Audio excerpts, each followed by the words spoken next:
తింటే మా రాగలేసి వస్తాయి. ఎవరైనా చూస్తారు మాకు. మీరు తినండి. ఎప్పుడు తయారు చేసి పెట్టారు? బాసిపోయి బాసి వాసన వచ్చేస్తుంది. మీరు తినాలి. మీరు తినేసి మీరు ఆరోగ్యంగా ఉండండి. మాకైతే వద్దు, మమ్మల్ని పిలవద్దు ఇంకోసారి. 9ంటికి వచ్చామని చెప్పి అన్నారు. ఇళ్ళల్లో ఊరుకుంటారా? ఇళ్ళలో పిల్లల్ని వదిలేసి, ఇంటికి వదిలేసి, పని వదిలేసి వచ్చాం ఈ ఫుడ్ కోసమా?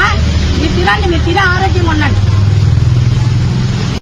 మాత్రం భలే ఎరగదీసావా అంటే నిజం చెప్పు. ఆ ఫుడ్ నీకు ఇచ్చింది కాదు కదా. నాకు తెలుసు నీకు ఇచ్చింది కాదని చెప్పేసాను. ఎవరో తినేసి చెట్టు కింద వదిలేసి వెళ్ళిపోతే మా పేటీఎం బ్యాచ్, అదే ఈ మహాతల్లులు, అటు నుంచి పోతా పోతా మనకి ఎంతసేపు కూడా ఏదైనా ఒక కార్యక్రమం జరిగింది అనుకుంటే, అంటే కార్యక్రమాన్ని కాదు, రాష్ట్రానికి ఉపయోగపడేది, రాష్ట్రం అభివృద్ధి చెందే కార్యక్రమం ఏది జరిగినా సరే అక్కడికి కొంతమంది పేటీఎం బ్యాచ్ని పంపిస్తారండి. ఇలాగా వాళ్ళ తినేసి, ఎవరైనా తినేసి వదిలేసి వెళ్ళిపోతే వాటిని పట్టుకొని ఇదా మాకు ఇచ్చే ఫుడ్, నువ్వు తిని చూపించు లైవ్లో. ఇప్పుడు ఎవరో వచ్చి నువ్వు తింటుండగా నిన్ను అడిగారనుకో, నువ్వు చెప్పినా పర్వాలేదు. లేదు, నువ్వు మా కళ్ళ ముందే ఆ వీడియోలో స్పష్టంగా కనబడుతుంది. చెట్టు కింద ఉన్న పులిహోరలో లేదంటే ఫుడ్డో, నువ్వు చెట్టు కింద ఉన్నదాన్ని తీసుకొని పైకి చూపించి ఇదే మీరు ఇచ్చే ఫుడ్డు, పైగా ఇంటికాడ పిల్లల్ని వదిలేసి వచ్చావా? ఎటు నువ్వా? ఎంత ఉంటుంది మనకి?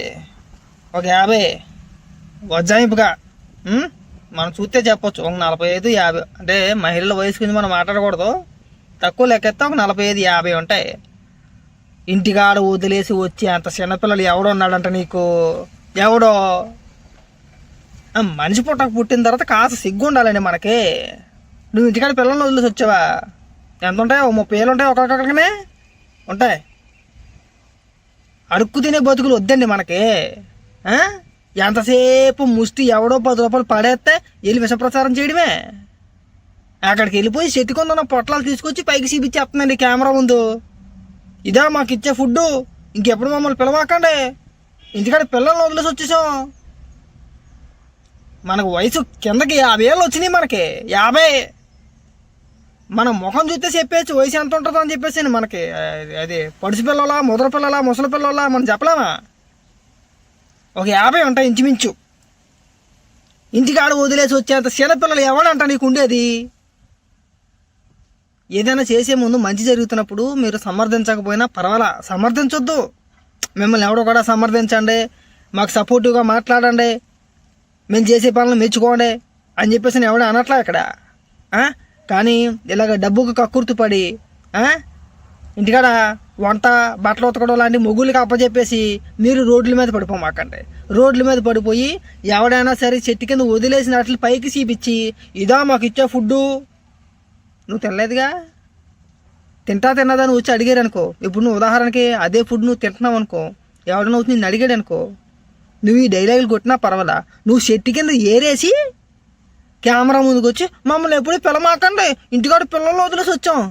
ఇటు 50 ఏళ్ళు వయసులో నీకేం పిల్ల? నాకు అర్థం కావట్లా. ఎన్నేళ్ళు ఉంటాయి? 3 ఏళ్ళా? 2 ఏళ్ళా? చెప్పుదానికి సిగ్గు ఉండాలమ్మా. మీ గురించి మాట్లాడితే మాకు సిగ్గేస్తుంది, పైగా మహిళవి. ఇంటికాడ పిల్లల్ని వదిలేసి వచ్చేసింది అంటే పిల్లల్ని వదిలేసి వచ్చేసింది. మన రేపో మా పుట్టుకు మనం ఉంటాయి కనుక మళ్ళీ ఇంటికాడ పిల్లల్ని వచ్చేస్తావా? నీ గురించి మాట మాకు సిగ్గేస్తుందా? పైగా ఒక మహిళ అయిపోయావా? మనం వెళ్ళంగా ఎలాగా? మన నాయకుడు, మన కార్యకర్తలు, మన నాయకులు కానీ, జగన్మోహన్ రెడ్డి కానీ మనం వెళ్ళంగా. రాష్ట్రం అభివృద్ధి చెందకూడదండి. వీళ్ళ టార్గెట్ ఏంటంటే రాష్ట్రం ఏ మూలనా కూడా, ఎక్కడా కూడా కూసింత అయినా సరే అభివృద్ధి చెందకూడదు. ఒకవేళ రాష్ట్రం నిజంగా అభివృద్ధి చెందింది అనుకోండి, ప్రతి ఒక్కడికి ఉపాధి దొరికి, ఉద్యోగ అవకాశాలు కలిగి, ఎవడు ఉద్యోగాలు చేసుకుంటాడు అనుకోండి, జగన్మోహన్ రెడ్డి చెప్పే సొల్లుకోరు ఎవడు ఏంటో. ఇలాంటి పెయిడ్ ఆర్టిస్టులు బతుకు బస్ స్టాండే, ఎవడో రూపాయి ఎవడో. అందుకని చెప్పేసి వీళ్ళ తాపత్రయం ఏంటంటే అమరావతిని నిర్మించకూడదు, ఎక్కడ బిల్డింగ్లు కట్టకూడదు, ఎప్పుడు రాష్ట్రంలోని ఏ ప్రాంతంలో అయినా సరే పరిశ్రమలు రాకూడదు. వస్తే మరి వీళ్ళకి ఉపాధి ఉంటుంది కదండి.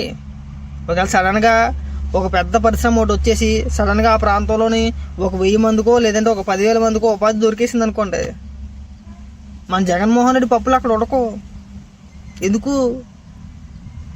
జనానికి తెలుసు కదా మనకు ఉపాధి ఎవరు కల్పించారని చెప్పేసి, జనానికి తెలుసు కదా. అప్పుడు జగన్మోహన్ రెడ్డికి ఎవడు ఓటేయడు. ఓటు అయిపోతే మన బాబు ఇంట్లో దప్పటికప్పుడు పడుకోవడమే. అందుకు ఇలాంటి ఆంటీలు అనకూడదేమోలే, అనొచ్చిన తప్పేముంది, ఆంటీ భూతేం కాదుగా. ఈ ఆంటీలు అందరినీ తీసుకొచ్చి చక్కగా పర్ఫార్మెన్స్ పిల్లలు, మామూలు పిల్లలు కాదు, ఇంటికాడ పిల్లల్ని వదిలేసి వచ్చిందంట ఆంటీ. పిల్లల్ని వదిలేసి వచ్చావా చెప్తా, సిగ్గు అనిపించట్లా.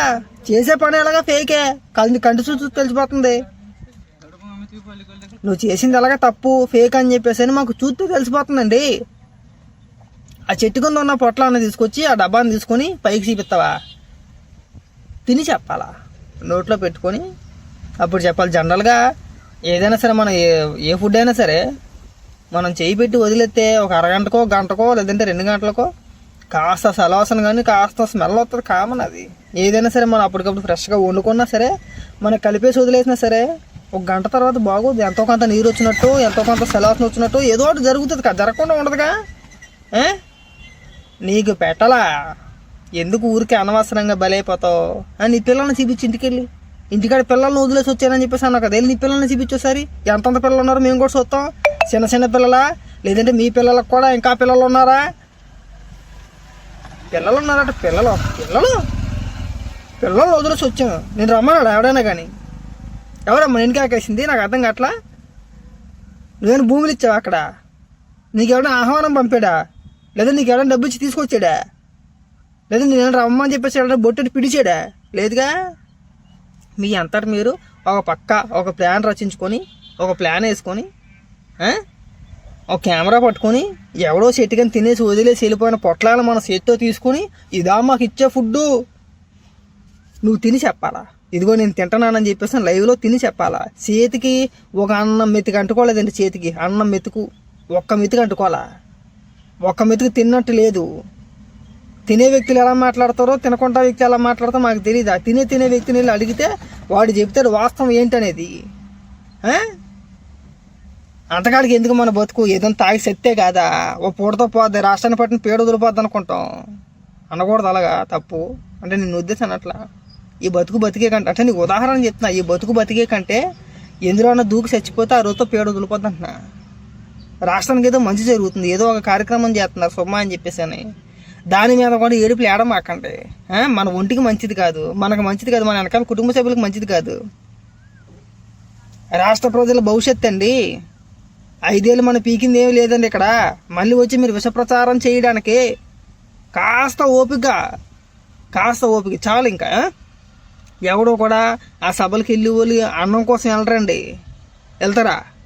మరి అంత గది లేకుండా ఉంటారు జనం. అలా పిలిచేరు కాబట్టికి వచ్చిన జనాలకి అన్ని సదుపాయాలు చూడాల్సిన బాధ్యత ఉంటుంది కాబట్టి కనీస సౌకర్యాలు టిఫిన్ కానీ భోజనం కానీ ఖచ్చితంగా పెట్టాల్సిన బాధ్యత ఉంటుంది కాబట్టి ఇస్తారు. తినే వ్యక్తులు ఇదిగో నేను తింటున్నాను, నాకు ఇది నచ్చలేదు, ఇది ఎప్పుడు ఫుడ్ అని చెప్పేసి అని అడిగితే అదొక పద్ధతి. నువ్వు తినదానివి కాదు, చెట్టు కింద ఏరుకొచ్చి మాట్లాడుతూ చూసావు, నాకు అక్కడ మండింది. లేదంటే నీ గురించి 8 నిమిషాలు మాట్లాడడానికి టైం బొక్క నాకు. అర్థమైందా? పిల్లల్ని వదిలేదు, నాకు మైండ్ టోటల్ పోయింది అంతే. ఇంటికాడ పిల్లల్ని వదిలేసి వచ్చేమండి. 50 ఏళ్ళ వయసులో నీకెవడున్నాడండి పిల్లలు? నాకు అర్థం కావట్లా. ఒకవేళ ఉన్నా సరే వాళ్ళకు కూడా పిల్లలు ఉండి వాళ్ళకు కూడా ఒక 10 ఏళ్ళ పైన ఉంటాయి. నీ పిల్లలకు కూడా ఒక 10 ఏళ్ళ పైన ఉంటాయండి. వాళ్ళ పిల్లలకి మనం మామం కదా, మనం మామలా ఉండాలి. ఇంక నీకెక్కడి నుంచి వస్తారు పిల్లలు? నాకు అర్థం కావట్లా. ఇలా అడిగితేనేమో మళ్ళీ డబల్ మీనింగ్ అయిపోద్ది, మళ్ళీ తప్పుగా వెళ్ళిపోద్ది, మళ్ళీ ఇంకొక రకంగా చిత్రీకరించేస్తారు. దయచేసి ఈ పకోడీ మాటలు మానేయండి ఆంటీ గారు, దయచేసి ప్లీజ్ అండి, మా రిక్వెస్ట్ అండి.